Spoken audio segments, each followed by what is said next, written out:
you know that according to the Crohn's and Colitis Foundation of America, that over 500,000 people are affected by Crohn's disease?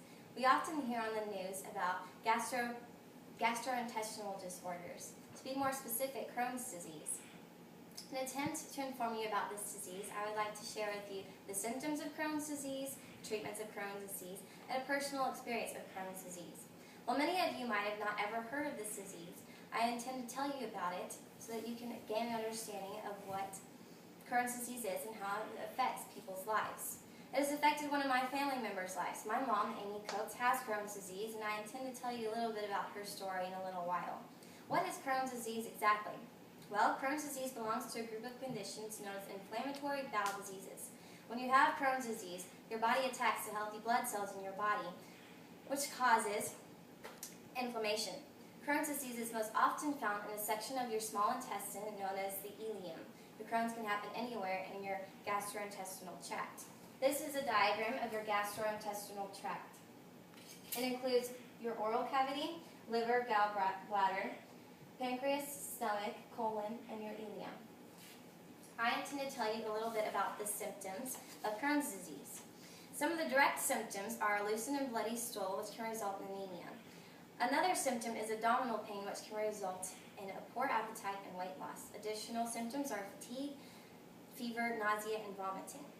Other medical conditions associated with Crohn's is arthritis, osteoporosis, eye infections, blood clots, liver disease, and skin rash. Now, symptoms do vary from person to person. They can be very mild or some can be very severe. There are active periods, otherwise known as flare-ups, which include harsh symptoms. There are also times of remission, which are disease-free periods. Times of remission and active periods vary from person to person. Some can last for only a few weeks, while others can last for years. Let me give you some information about the treatment of Crohn's disease. Treatment, which is often medications, are immunosalicylates, corticosteroids, immunomodulators, biological therapies, and antibiotics. Now keep in mind that there is no current cure for Crohn's disease. No one knows the cause of this disease, and so no one can predict how Crohn's disease will affect a particular person. Thus, the goals of this disease are to control, or the goals of this disease's treatment are to control Crohn's disease and to place it into remission. Now, my mom's personal experience of Crohn's disease. It began in 1992 when she was 19 years old. She had a pain in her lower right quadrant, which resulted in an emergency appendectomy. During the procedure, they did an unexpected bowel resection.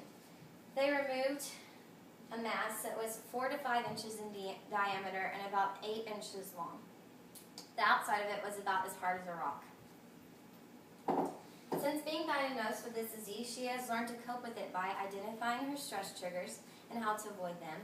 She's also learned to listen to her body and how to respond appropriately when it tells her she is not sleeping properly, eating properly, or when she is pushing her body's physical limitations. Crohn's disease has affected her life, not immensely, but still all the same. She has had to learn to be aware of what her body is telling her. She has also had to learn to stop and pull back from whatever might be going on in her life in order to keep her Crohn's disease under control. Through this discussion, I hope that you have gained some understanding of this disease and how it affects people's lives. To conclude, I'd like to leave you with this final thought. Because there is not a cure to this disease, the goal of the treatment is to keep Crohn's disease at bay. There are thousands and hundreds of thousands of people who are affected by this disease every day.